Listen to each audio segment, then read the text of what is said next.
बाहर जब सत्य के मार्ग में चलोगे तब हमारे चित्त में जो प्रकाश उत्पन्न होगा, अर्थात हमारी आत्मा में जो प्रकाश उत्पन्न होगा, तो उस प्रकाश से ही हमें आनंद की प्राप्ति होगी। जो आप लोग एक शब्द कहते हैं ना, एक होता है बड़ा मजा आया, अरे हम वहां गए थे घूमने, बड़ा मजा आया, कहते हो ना, वो मजा है, वो आनंद नहीं है। आनंद तो तब मिलेगा जब चित्त पे आत्मा रूप परमात्मा का प्रकाश उत्पन्न हो जाएगा, तब आनंद की प्राप्ति होगी। तो तब सच्चिदानंद की प्राप्ति होगी। परमात्मा का यही स्वरूप है। परमात्मा हमारे आत्मा में ही बसे हैं। ये उनकी अद्भुत रचना है कि हमारे आत्मा में बसे तो हैं, पर कहते हैं देखता हूँ तू मुझे कैसे खोजता है, और मंदिर बुलाते हैं और रोज हमें जल चढ़ावाते हैं, और है कहाँ छुपे हुए। हम उस कार्य को करते हैं, जबकि उस कार्य को हमें आत्मा के उस पर्दा, इस बात का ध्यान रखना, उस कार्य को करना है, पर उस कार्य को तब करो, वो कार्य आपका तब सार्थक होगा जब ये सोच कर करो कि हमारे आत्मा रूपी, आत्मा में जो पर्दा लगा हुआ है वो पर्दा हटे। नहीं तो आप कितने भी मंदिर मस्जिद घंटी बजाओगे, माला करोगे, कोई लाभ नहीं होगा। इसीलिए भक्त कहता है, मुझी में रह कर मुझी से पर्दा, मुझी में रह कर मुझी से पर्दा, पर्दा तुमको उठाना होगा,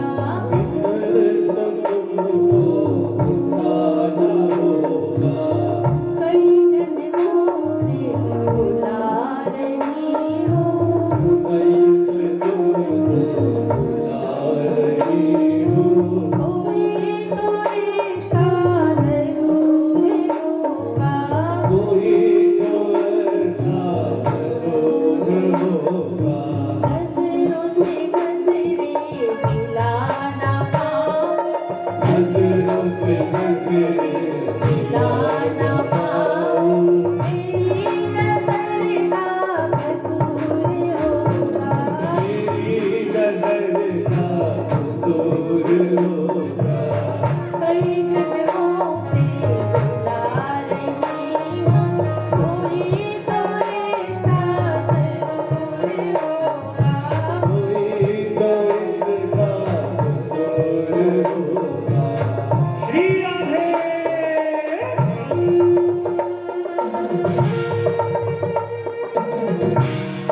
परमात्मा को प्राप्त करने के लिए, अर्थात अपने आत्मा में आनंद की उत्पत्ति करने के लिए कई जन्मों तक मेहनत करना पड़ता है, जब उस परमात्मा की प्राप्ति होती है।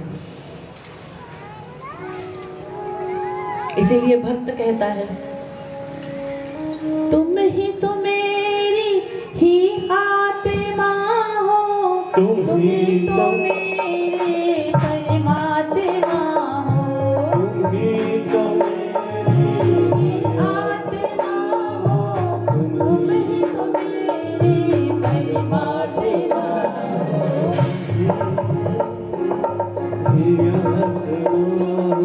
तुम ही तो मेरे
भागवत का दूसरा श्लोक है, यम प्रव्रजन्त मनुपेतमपेत कृत्यम द्वैपायनो विरह कातरया जुहाव पुत्रेति तन्मयतया तर्वोऽभिनेदुस्तं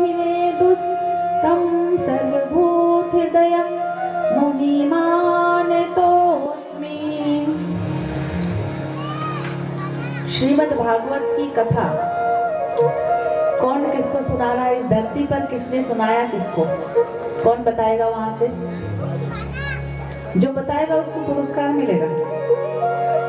गायत्री नगर वाले नहीं, वो कथा सुनने वाले नहीं, यहाँ बैठे हुए। कौन बताएगा? गायत्री नगर वाले तो 3 साल से रह रहे हैं साथ में, तो सीख ही गए तो क्यों बोल रहा है? कौन बताएगा? श्रीमद् भागवत की कथा सुखदेव जी राजश्री परीक्षित जी को सुना रहे हैं। जैसे आप लोग जजमान बने हैं यहाँ जज पूजा करें, तो आज के परीक्षित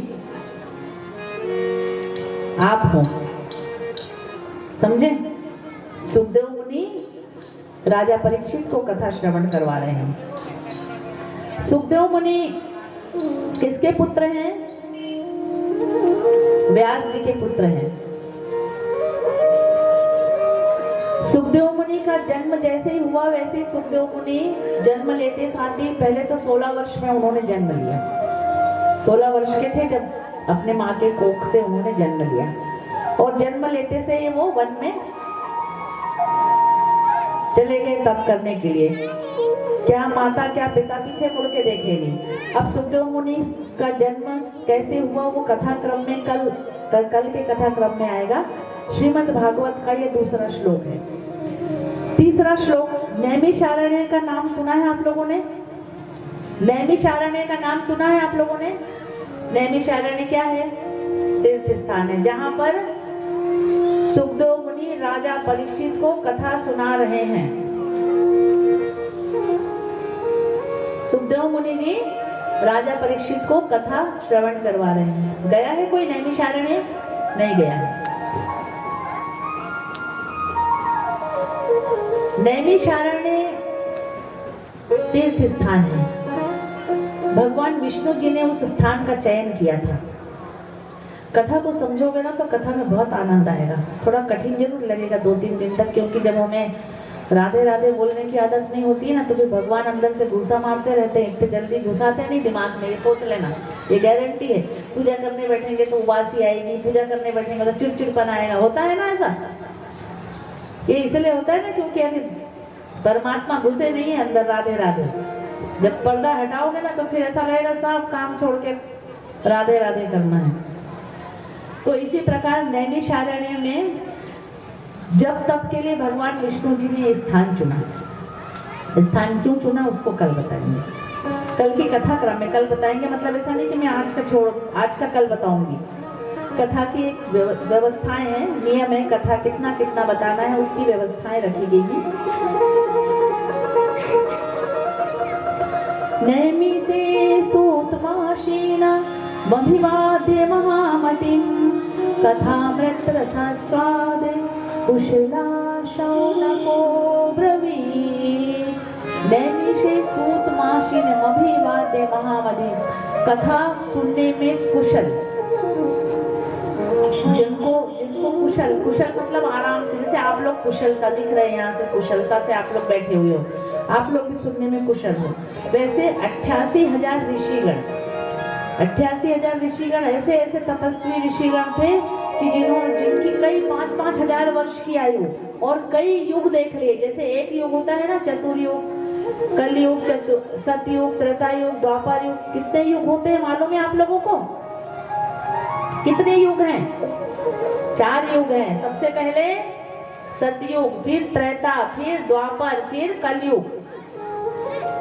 तो इस प्रकार सब युगों की आयु भी अलग अलग है। जब सतयुग था तब सतयुग में एक व्यक्ति की आयु 10 लाख हुआ होती थी। 10 लाख समझते हो? फिर एक जीरो फिर कटा, फिर 10,000 आया, फिर 1,000 आया, फिर अब 100 आया, लेकिन 100 कहने का हो गया तो 40 ही बहुत हो रहा है, तो 60 तो बहुत हो गए, हो रहा है ना ऐसा। ऐसे थी आयु, पहले 10 थी सतयुग में, फिर 10,000 थी, फिर उसके बाद 1,000, द्वापर में 1,000 वर्ष हुई, और उसके बाद फिर कलयुग आया तो 100 वर्ष की आयु तय कर दी गई। परंतु अब उससे भी घटते चले जा रहे हो आप लोग, ये कलयुग का प्रभाव है। जबकि और कलयुग में हर युग भी कितना वर्ष चलेगा उसकी भी आयु है। जैसे कलयुग की आयु है 4,32,000, जिसमें से अभी 500 ही हुए हों, 500 कुछ वर्ष और हुए हैं, और उसमें ऐसा हम परेशान हो रहे हैं। तो कलयुग का आगमन अभी हुआ नहीं है, अभी तो द्वापर की छाया है, तभी तो इतने कथावाचक बन रहे हैं। समझ गए ना? बड़े आसानी से आप लोग तो कह देते आजकल तो धंधा ही बना लिए कथावाचक, क्या हर दूसरे कथावाचक, धंधो हो गया धंधो। अरे भैया धंधा तो तुम भी कर रहे हो, मान लो कथावाचक कर रहे हो तो धंधा तो तुम भी कुछ ना कुछ तो करके कमा के ही खा रहे हो कि नहीं कर रहे हो, बताओ। तो अगर आप लोग जो अपने आप कुछ कमा कर खा रहे हो, अभी हम सुंदरकांड कर रहे हैं, भजन कर रहे हैं, तो ये भी तो कमा के खा रहे हैं। वैसे कथावाचक भी कथा करके खा रहा है, पर अच्छी बात तो बोल रहे हैं ना। 4 लोगों में 4 लोगों के बीच अच्छी बात तो समाज पहुंचा रहा है। एक वो व्यक्ति जो शराब बेच के अपनी जीविका चला रहा है, एक वो व्यक्ति जो रिश्वतखोरी करके अपनी जीविका चला रहा है, तो वो अच्छा है कि कथावाचक अच्छा है? कथावाचक बोले राधे राधे राधे राधे कर रहे, कम से कम बुला तो रहे हैं ना राधे राधे, उसके बदले 2 रोटी खा ले रहे हैं, तो क्या बुरा, तो क्या बिगड़ तुम लोगों का। तो इसीलिए इस प्रकार की कलयुग में अभी द्वापर युग की छाया है हम पर, इसीलिए ये कथाएं चल रही हैं। एक समय बाद जब कलयुग का घोर प्रकोप आएगा तब ये सब चीजें बंद हो जाएगी। जबकि ये कहा कलयुग में परमात्मा की प्राप्ति का कितना सरल साधन बताया गया है। कलयुग केवल नाम आधारा, सुमिर सुमिर नर उतर ही पारा। पर नर तो वो भी करने को तैयार नहीं है, तो परमात्मा क्या करें। इसी प्रकार जब नैमिषारण्य में 88,000 ऋषि जब तप कर रहे थे, तभी वहां सूत जी का आगमन होता है। सूत किसी व्यक्ति का नाम नहीं है, सूत एक जाति का नाम है। एक समय ब्राह्मण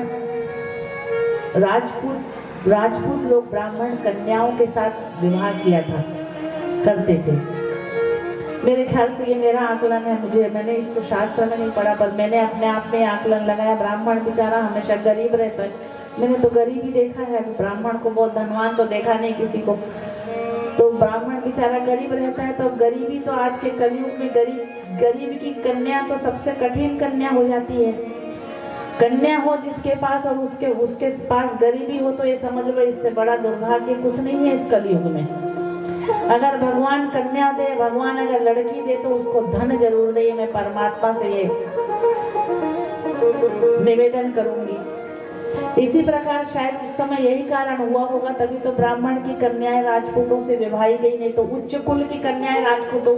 मैं तो अभी भी सोचती हूँ उच्च कुल में जन्म लेके हम राजपूत की कन्या और राजपूत से विवाह क्यों करें। शायद यही प्रक्रिया रही होगी उनसे, जो ब्राह्मण कन्या और पिता क्षत्रिय थे, तो क्षत्रिय से जो संतान की उत्पत्ति हुई, उनको आज भी हमारे समाज में, अब तो बहुत समाज बदल गया है, बड़े आसानी से दूसरे समाज में जाने लगे हैं।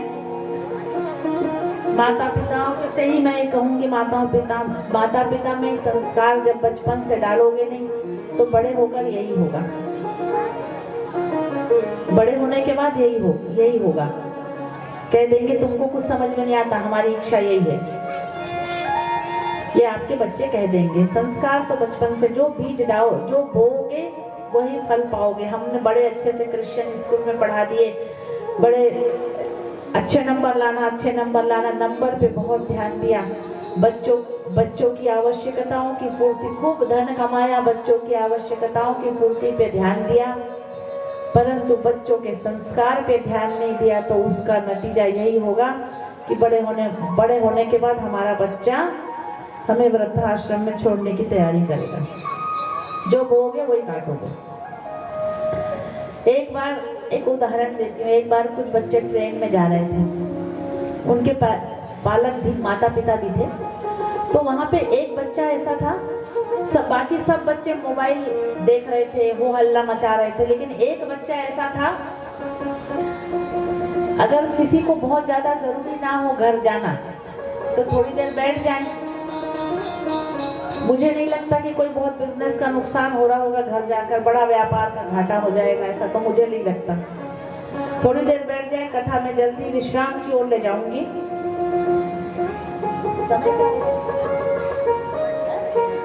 हाँ, 6:30 बजे तक आज कथा का विश्राम करके आरती कर लेंगे। आज वैसे भी थोड़ा विलंब से प्रारंभ हुआ, मेरी गलती नहीं है, मुझे तो थोड़ा सा बोलना पड़ेगा। कल से ठीक 3 बजे कथा प्रारंभ हो जाएगी। आज प्रथम दिवस में हर जगह थोड़ी सी समस्याएं आती हैं। कल से ठीक 3 बजे आप लोग पधार जाइएगा। 3 बजे कथा होगी और ठीक 6:15 और 6:30 के बीच में आरती कर देंगे, ताकि आप लोग ये नहीं मुझे बहाना बनाओगे कि हमको जल्दी जाना है, हमारे पति आ जाएंगे तो हमें डांटेंगे, तो हमें मारेंगे। करते कुछ नहीं, तो जबकि करते कुछ नहीं हो बेचारे। तो हमें तो खाना बनाना है, तो हमें ये करना है। और मेरा तो कहना यह है कि 7 दिन कथा सुनना है तो गर्मी का दिन है, सुबह ही खाना बना लो। सुबह का खाना शाम को खा लेंगे तो छोटे थोड़ी हो जाएंगे। ठंडी रोटी खा लेंगे 4 दिन। थोड़ा तैयार करो अपने घर वालों को। ऐसा क्या कि गर्मी के दिन में यहाँ से जाओगे भगे, आप आराम से आरती करके 7 बजे जाओ और बढ़िया वापस घर में जाके आरती दीपक। देखो नवरात्रि प्रारंभ हो जाएगी 2 दिन बाद। एकदम पुण्य अवसर पे आप लोग कथा सुन रहे हो। उधर आप लोग माता जी की आराधना करोगे, इधर ठाकुर जी की, लक्ष्मी नारायण दोनों की पूजा करोगे एक साथ। डबल लाभ उठाओगे। व्रत रहेंगे, आराम से व्रत करना, पूजा पाठ करना। वैसे घर में काम कम रहेगा। नवरात्रि में साफ सफाई ऐसे अन्य कार्य तो होते नहीं है।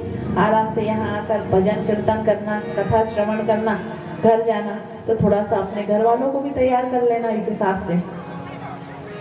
इसीलिए बीच बीच में कथा में उठकर मत जाओ। ये पुण्य तुमको ही मिलेगा, मुझे थोड़ी मिलेगा। मुझे तो जो बोलना है बोलने का पुण्य मिल जाएगा। अब तुमको मैं धन दे रही हूँ, धन लेके नहीं जाना है तो फिर वो तुम जानो, तुम्हारा काम। इस प्रकार जब शौनकादि ऋषि कथा श्रवण कर रहे हैं तभी सूत जी का आगमन होता है। तब शौनकादि ऋषि कहते हैं, अज्ञान ध्वांत विधिवंश कोटि सूर्य समप्रभा सुताखाई कथा श्रया कथा सारम मम कर्ण राशायन। हमारी अज्ञानता को दूर करने वाली ऐसी कोई कथा सुनाइए। साथ ही कहते हैं, तब सूत जी कहते हैं, मैं तो आप लोगों से आयु में छोटा हूँ, मैं कैसे बताऊँ, आप लोग तो इतने बड़े बड़े महात्मा हो। तो एक बात समझ लेना ध्यान से, क्या बड़ा आदमी जिसके पास पैसा ज्यादा है वो बड़ा आदमी कहलाता है? कलयुग में तो कहलाता है। भैया बोलते हो तुम लोग दादा पहलवानों के पास जो बड़े बड़े पैसा मिला, बहुत बड़ा आदमी, बहुत बड़ा आदमी बोलते हो, पर ऐसा नहीं है। जिसके पास धन अधिक है वो बड़ा आदमी, ऐसा नहीं है।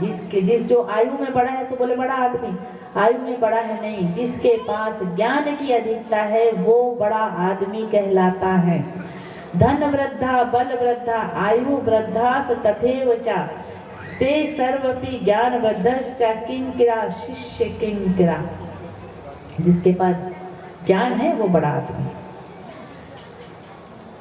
अब कहते हैं शौनकादि ऋषि सूत जी से कह रहे हैं, ये जो 88,000 ऋषि हैं वो 88,000 ऋषि में सबसे बड़े ऋषि हैं शौनक महाराज। शौनक जी के नाम से जैसे कहते हैं ना ये लीडर हो गया, तो उसके संस्था चलती है ना। बोले क्या संस्था?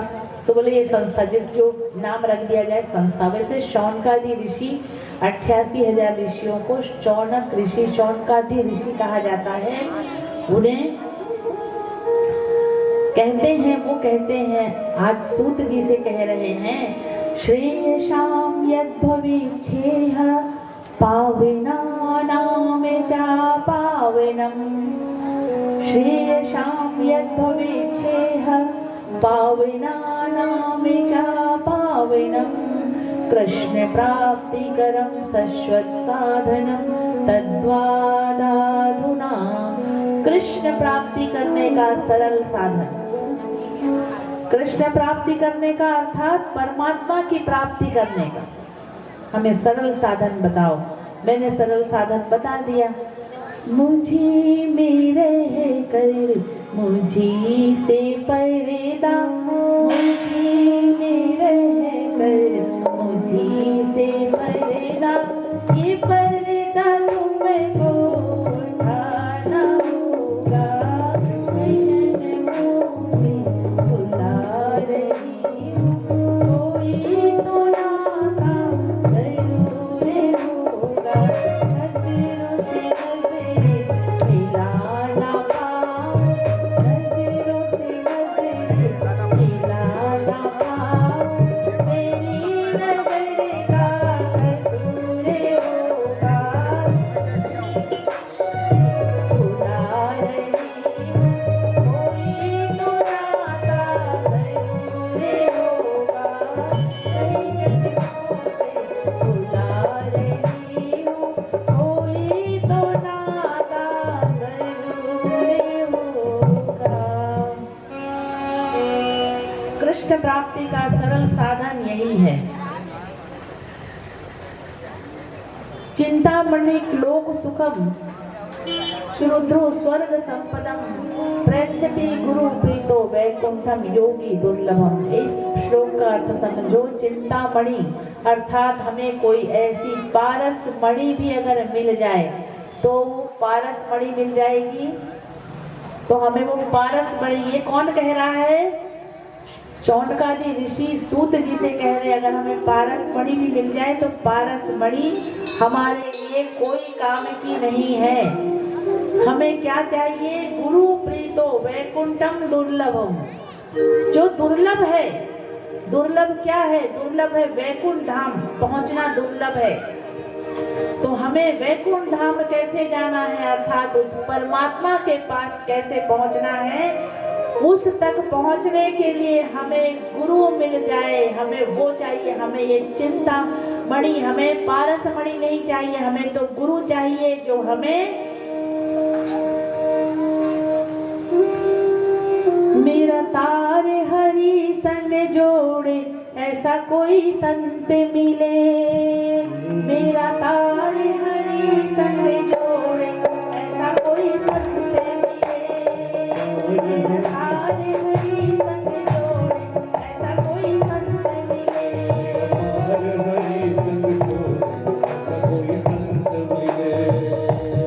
ऐसा कोई संत मिले, ऐसा कोई गुरु मिले। ऐसा कोई संत मिले, ऐसा कोई संत मिले। मेरा तार हरि संत मिले। मेरा तार हरि संग जोड़े, ऐसा कोई संत मिले।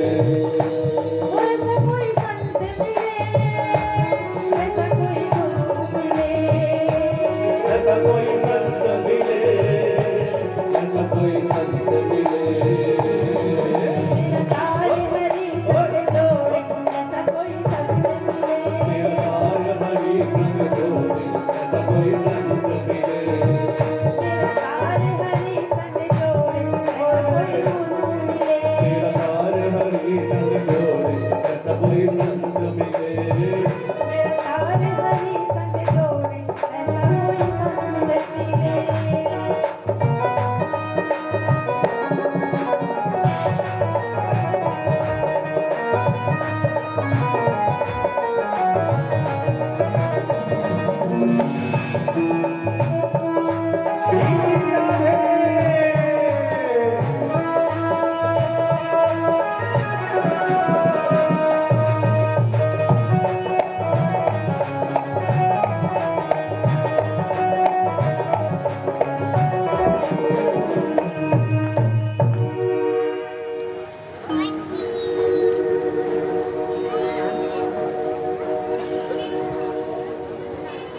गुरु गोविंद दो खड़े काके लागे पाए। गुरु गोविंद दो खड़े काके लागे पाए। बलिहारी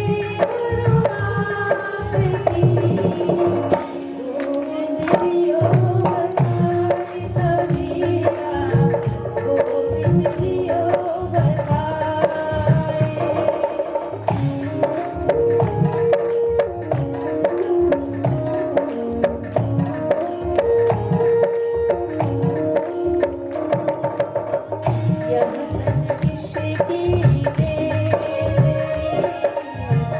गुरु अमृत की खान,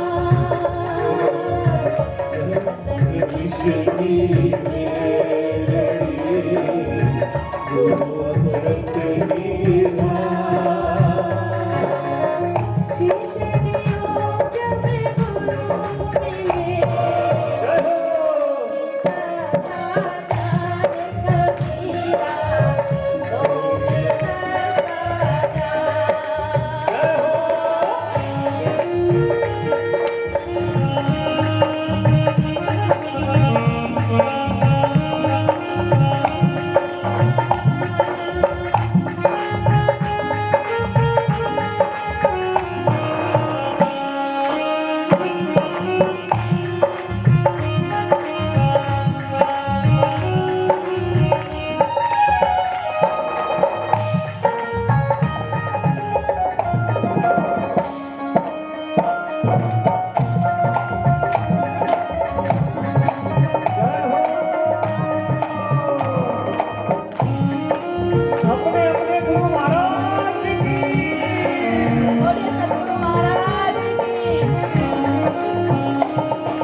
इसका प्रेम ऐसा है, ये भी नहीं कहता कि तू बंद के रही, बुलाता है कि कभी बोलता है कि आ जाओ, आओ मंदिर आओ, आज तुम आई नहीं मंदिर, ऐसा बोलता है क्या? पर जब लगन लग जाती है तो हम कैसे दौड़े दौड़े चले जाते हैं। अजीब सिलसिला है तेरी मोहब्बत का, अजीब सिलसिला है तेरी मोहब्बत का, कैद तूने भी ना किया पर फरार हम भी ना हो सके। कैद तो किया नहीं पर हम फरार कहाँ हो पा रहे हैं। हम भी उसी चक्कर में लगे, भैया कथा करवाओ, भैया कथा करवाओ, कथा करवाओ बहुत अच्छा है, कथा करवाओ बहुत अच्छा, राधे राधे करो राधे, यही तो है। अरे कुछ मिल नहीं रहा है, कुछ नहीं, चल कथा करो। कब कथा रखवा रहे हो, कब रखवा रहे हो, यही तो है उसकी मोहब्बत का सिलसिला। ये कैसा अनोखा है बंधन सजन, बिना डोर के बंध गया मेरा मन।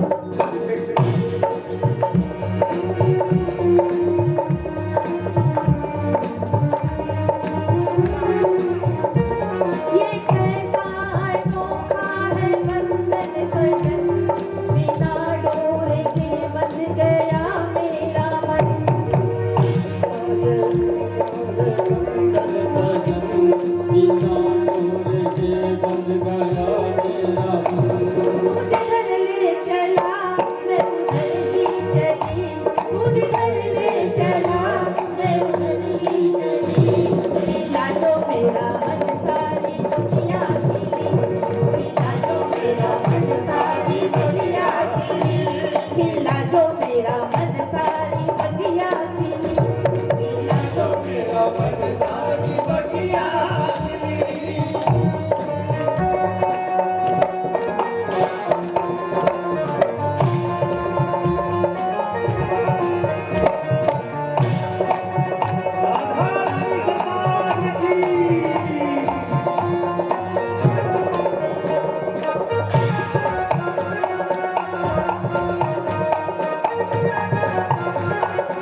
बाकी बिहारी लाल की जय, राधा रानी सरकार की जय।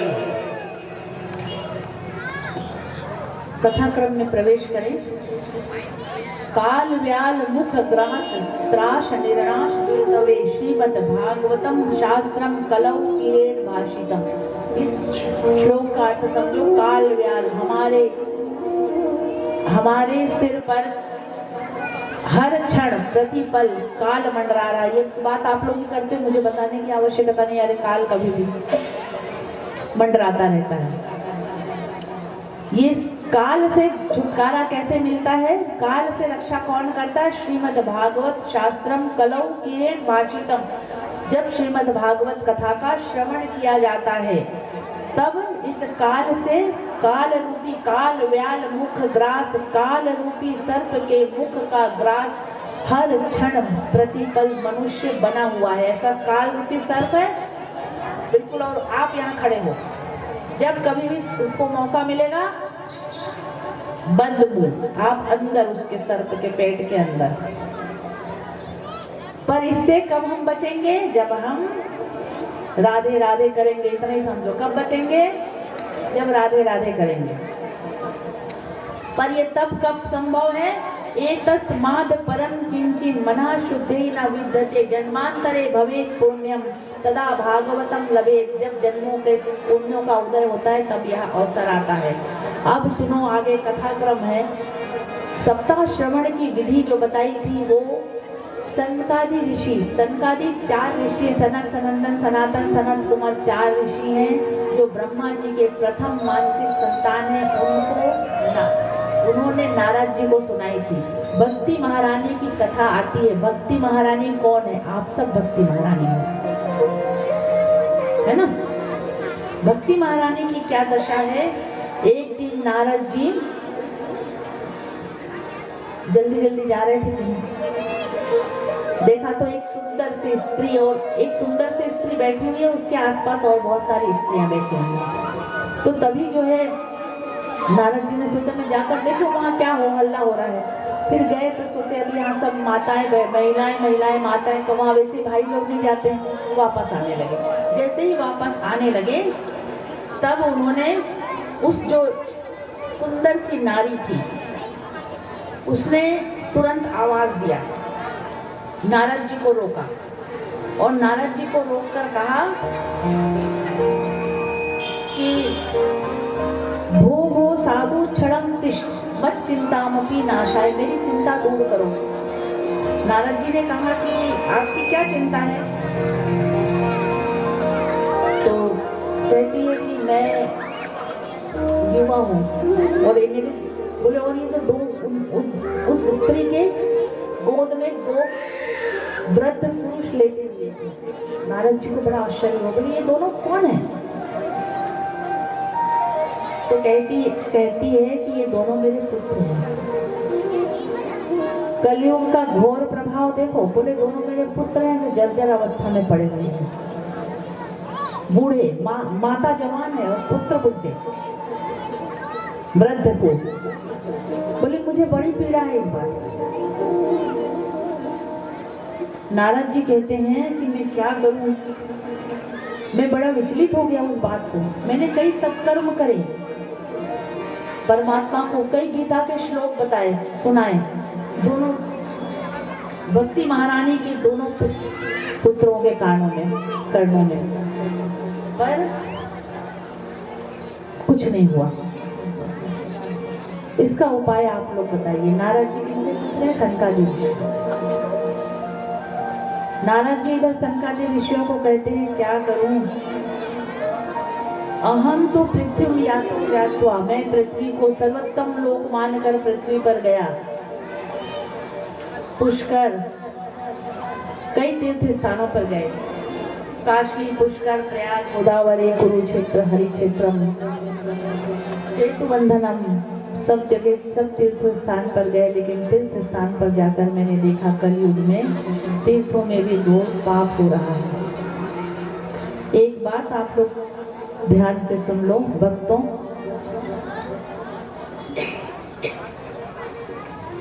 तीर्थ स्थान पर अगर जाओ तो घूमने के मूड पर मत जाया करो।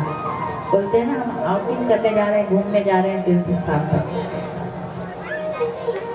तीर्थ स्थान पर सिर्फ तीर्थ स्थान सोचकर ही जाया करो, क्योंकि तीर्थ स्थान पर करा हुआ पाप 100 गुना पाप देता है। तीर्थ स्थान पर सिर्फ परमात्मा के दर्शन के लिए जाया करो।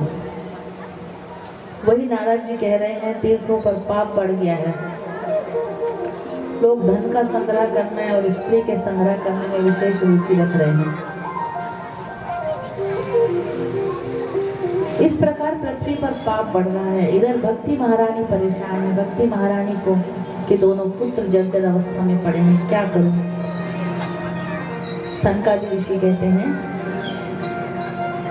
श्रीमद् भागवत सप्ताह ज्ञान यज्ञ का आयोजन कराओ। श्रीमद् भागवत सप्ताह ज्ञान यज्ञ का आयोजन हुआ। इधर नारद जी की एक और विडंबना थी। कलयुग में मैंने देखा तरुणी प्रभुता गेहे शैले को बुद्धि दाया का, ये भागवत में लिखा है, मैं नहीं कह रही हूँ, इसलिए श्लोक समझा रही हूँ, श्लोक से यूं समझा रही हूँ। तरुणी प्रभुता गेहे शैले को बुद्धिदायक कन्या विक्रेणु लोभांत दंपत्ति चा कल्कनम। ऐसा कलयुग आ गया है कि जो तरुणी जैसी घर में आती है, तरुणी मतलब बहू, ये बहुत रुचिकर विषय, इसको ध्यान से सुन लो। तरुणी मतलब बहू जैसे आती है, वैसी बहू आने के बाद में इस इंतजाम में रहती है कि कब मुझे घर का चाबी मिल जाए।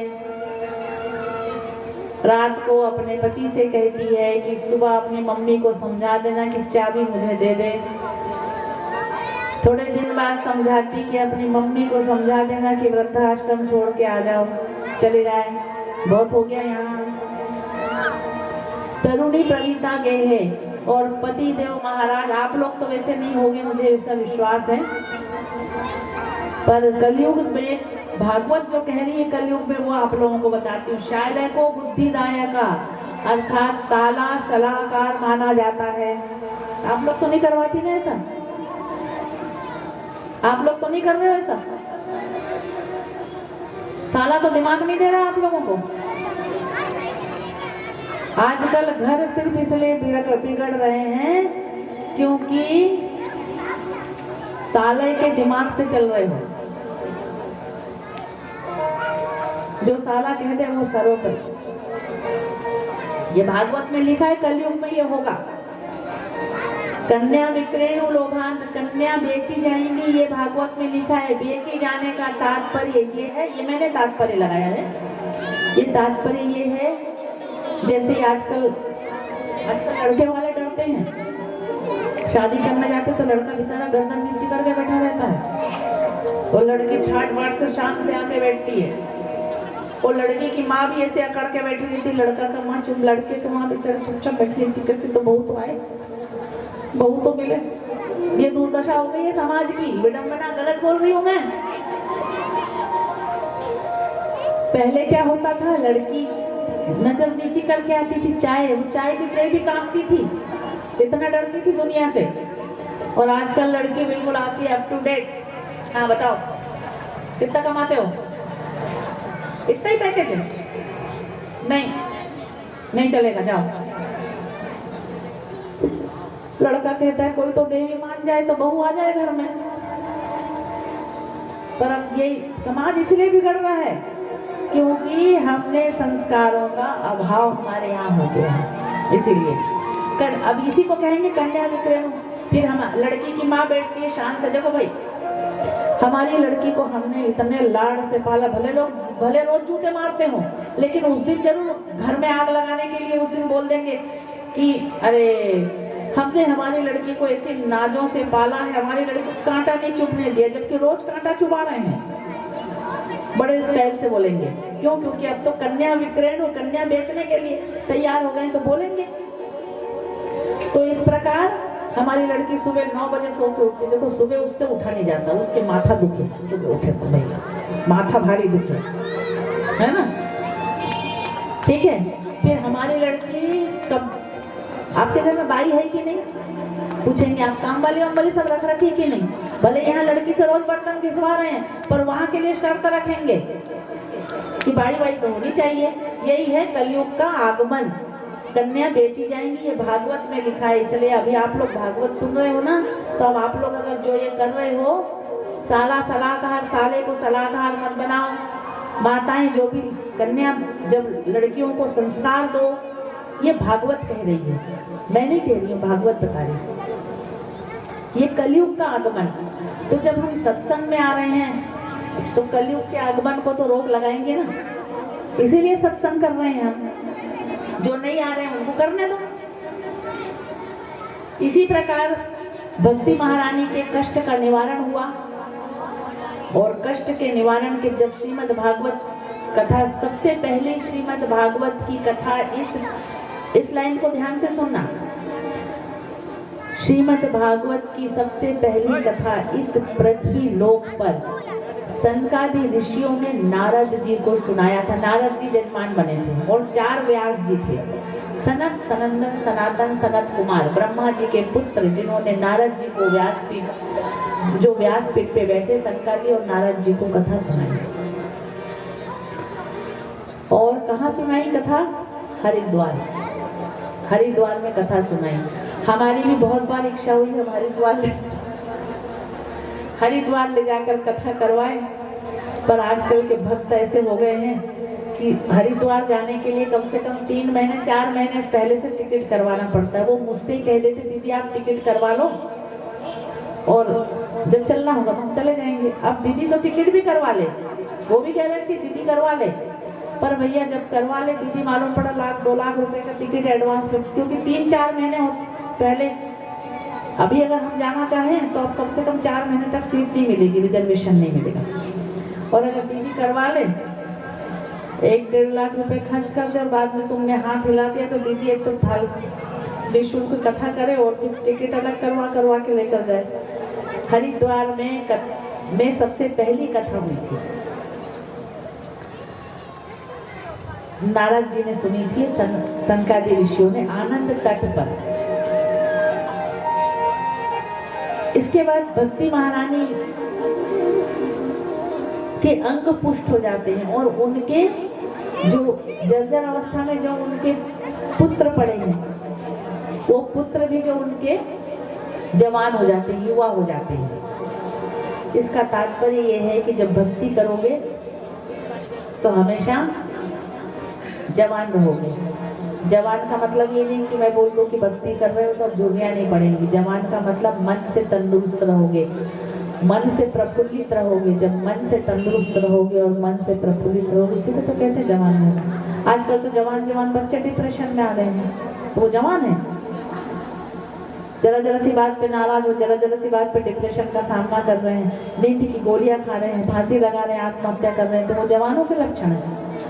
वो बुढ़ापा का लक्षण। इतना हार गए, क्यों हार गए? क्योंकि संस्कारों का अभाव है, तो हारेंगे।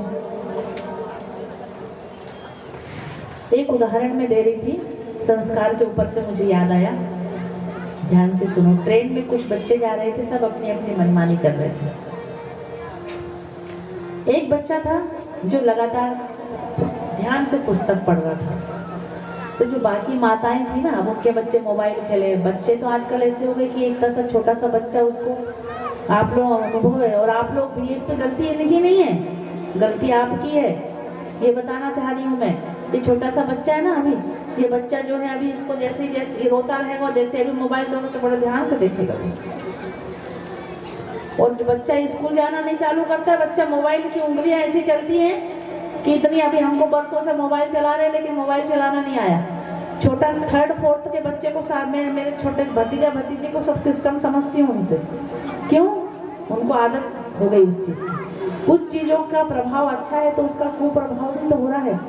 क्या जरूरत है बच्चों को अभी से देने की? तो उनकी माँ, जो बच्चा पढ़ाई कर रहा था, तो उनकी माँ ने पूछा कि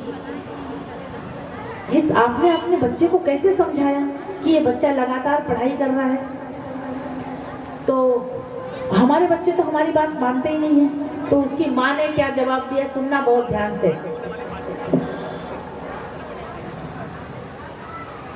तो जब बोला कि बोले कि मैं क्या करती हूँ, माता ने क्या जवाब दिया, सुनना आप माताओं के लिए विशेष तौर पे। मैं भी घर पर यही करती हूँ, मैं उसके सामने हमेशा पुस्तक लेकर ही बैठती हूँ।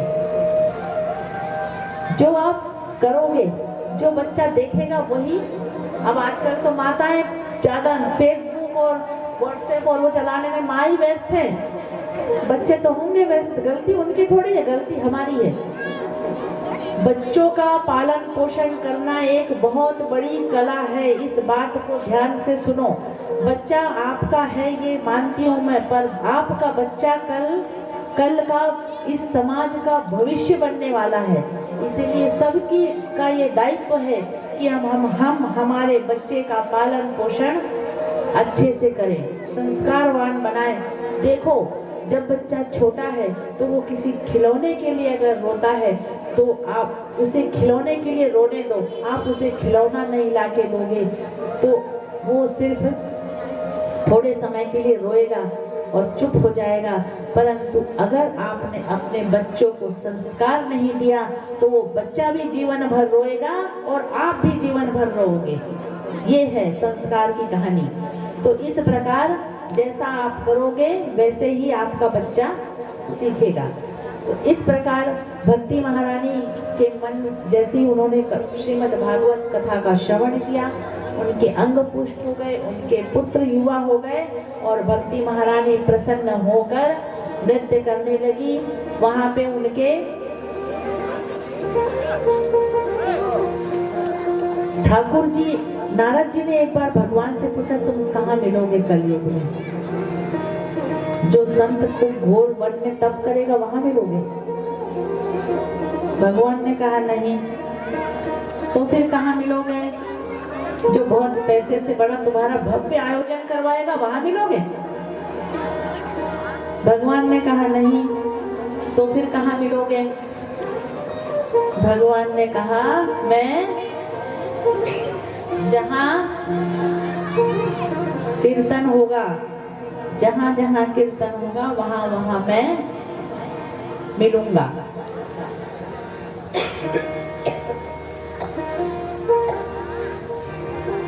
बस मैं कथा को, आप लोग विचलित ना हो, कथा को मैं आरती की ओर ले जा रही हूँ।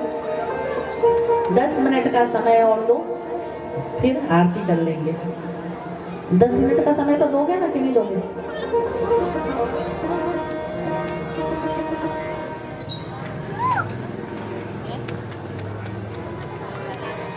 श्रीमद् भागवत में आत्मदेव की कथा आती है। आत्मदेव की कथा, आत्मदेव एक ब्राह्मण थे, उनकी पत्नी का नाम धुंधकारी। जैसा उनका नाम वैसा उसका कार्य, कोई काम सीधे करे नहीं, किसी की बात माने नहीं, हमेशा उल्टा चले। तो इस प्रकार धुंधकारी, बहुत समय हो गया, धुंधली, उनका नाम धुंधली, धुंधली जैसी नाम वैसे कर्कश वाणी, निंदा स्तुति का कार्य करे, निंदा करने में मगन पूरे दिन। पति चला जाए तो फिर घर घर निंदा करती फिरे। इस प्रकार दिन प्रतिदिन ये इसी कार्य में लीन थी। उसको कोई संतान नहीं थी, वो चाहती भी नहीं थी कि मुझे कोई संतान हो। क्यों? क्योंकि अब उनको बड़ी निंदा स्तुति कब करेंगे अगर संतान हो जाएगी तो। इस प्रकार आत्मदेव लेकिन चाहते थे संतान की प्राप्ति। वन में गए तप करने के लिए, किसी संत ने उन्हें एक फल दिया, पत्नी को बोला खा लेना, पत्नी बात मानी नहीं क्योंकि उसका नाम धुंधली, धुंधली मानी नहीं। गाय को खिला दिया फल, और गाय को फल खिला दिया और खुद फल खाई नहीं। धुंधली की बहन गर्भवती थी, बहन से सलाह की। बहन ने कहा, बहन भी बड़ी, आजकल कलयुग का जमाना, ऐसी बहनें होती हैं। बहन बोली तू चिंता मत कर, तेरे पास धन अधिक है, मेरे पास बच्चे ज्यादा हैं।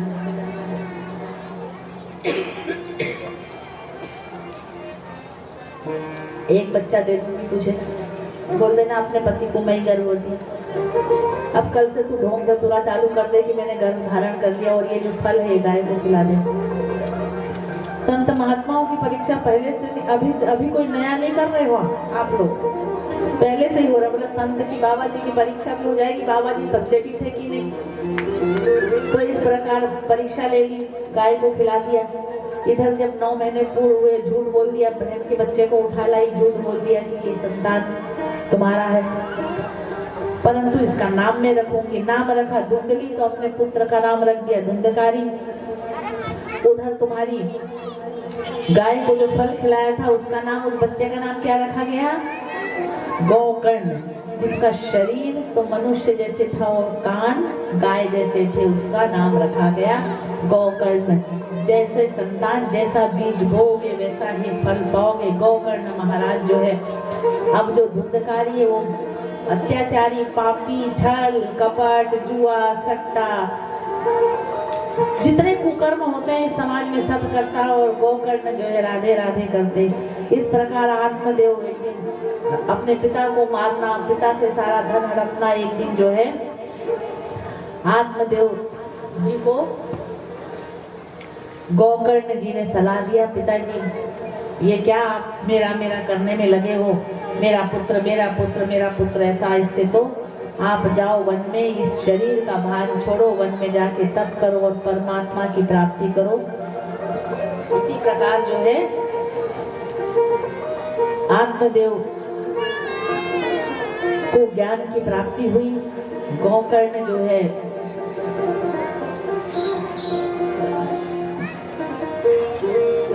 सब मार्ग पर चले। धुंधकारी को एक दिन पराई स्त्रियां, माता पिता दोनों शांत हो गए, पराई स्त्रियों के चक्कर में आया और पराई स्त्रियों ने उसे एक दिन जलती हुई अंगार में, उसके मुख में अंगार डाल दिया और उसे खटिया से बांध के अर्थात उसे मार डाला। संक्षिप्त में ये समझ लो, जब कुकर्म करोगे तो प्रेत योनि में जाओगे। प्रेत योनि में अगर जीव एक बार चला जाता है तो कई वर्षों तक, हजारों, एक हजार वर्ष तक के पुराने प्रेत बड़े पुराने होते हैं, प्रेत योनि में चले जाते हैं। इस प्रकार जब कुकर्म किया जाता है तो प्रेत योनि में जाता है जीव, ऐसा शास्त्र कहता है। फिर इस प्रकार जो है धुंधकारी प्रेत योनि में चला गया और जब मुक्ति नहीं मिली तो मुक्ति नहीं मिली, तब जो है एक दिन गोकर्ण के सामने उपस्थित हुआ और कहा, भैया मेरे लिए, मेरे मोक्ष का कोई कार्य करो। जब हम बीमार पड़ते हैं तो जब पहले तो बोलते हैं कुछ नहीं हुआ करते रहते हैं, जब ज्यादा बीमार पड़ते हैं तो डॉक्टर के पास जाते ही हैं। ऐसे ही जब मन की बीमारी हो जाए तो मन का डॉक्टर कौन है? संत। मन का डॉक्टर है संत। जब मन बीमार हो तो कहीं मत जाया करो, अपने गुरु के पास जाया करो। गुरु अगर दूर रहते हैं, सबके गुरु पास में तो रहते नहीं है क्या पता, फिर तो कोई भी अपने आसपास जो भी आपके संपर्क में संत है, उन संतों के चरणों में जाकर थोड़ी देर बैठा करो। समझ गए बात? वही आपका इलाज करेंगे। संत की महिमा है ये। तो इसी प्रकार बोले, भैया मेरे मोक्ष की तैयारी करो। तो गोकर्ण महाराज ने सप्ताह श्रवण, श्रीमद् भागवत सप्ताह श्रवण का आयोजन करा। किसको सुनाने के लिए? उस प्रेत को सुनाने के लिए। अब प्रेत को जब सुनाया गया तो प्रेत कहाँ आकर बैठेगा? ऐसे तुम्हारे सामने आके तो बैठ ही नहीं पाता। प्रेत लगातार हवा में उड़ता है, तो इसीलिए बांस की साथ ये जो गठान बांस की रखी गई है, समझो इस बात को, बांस की गठान रखी गई थी ताकि उस बांस के अंदर हवा में, उस बांस के अंदर प्रवेश करके बैठ सके सूक्ष्म रूप से, उसे हवा उड़ा के न ले जाए। प्रेत को हवा उड़ा के ले जाती है, तो इसीलिए गठान। और एक एक दिन की, अब ध्यान से सुनना एक बात, बस एक लाइन, बस काम की अभी एक लाइन है। एक एक दिन की कथा होती है और एक एक गठान फटती है। अब कल से सब जाके ये नहीं कि हमने तो कल कथा सुनी, गठान फटी कि नहीं देखने चले जाए, ये मत करने लगना। भैया कलयुग के भक्त हैं, बड़े कठिन है, बात बात पे प्रश्न करते हैं, कुतर्क करते हैं। तर्क करो तो ठीक है, कुतर्क बहुत हो रहा है कलयुग में। धर्म को लेके कुतर्क बहुत होता है। हम कितने आसानी से अपने धर्म के लिए चुटकुले बना लेते हैं और बड़े उत्साह के साथ उसको फॉरवर्ड करते हैं एक दूसरे के साथ। कभी जरा दूसरे धर्म के चुटकुले बना के भेजना, तुमको घर से उठा के टुकड़े टुकड़े कर देंगे। पर हम हमारे धर्म का इतना मजाक बनाते हैं, इसलिए ये काम नहीं करना है। बांस की गठान खुलने का मतलब ये है, ध्यान से सुनो, हमारे शरीर में 7 चक्र पाए जाते हैं। कथाएं किसने बनी पता आप लोगों को? ऐसी कुतर्क होता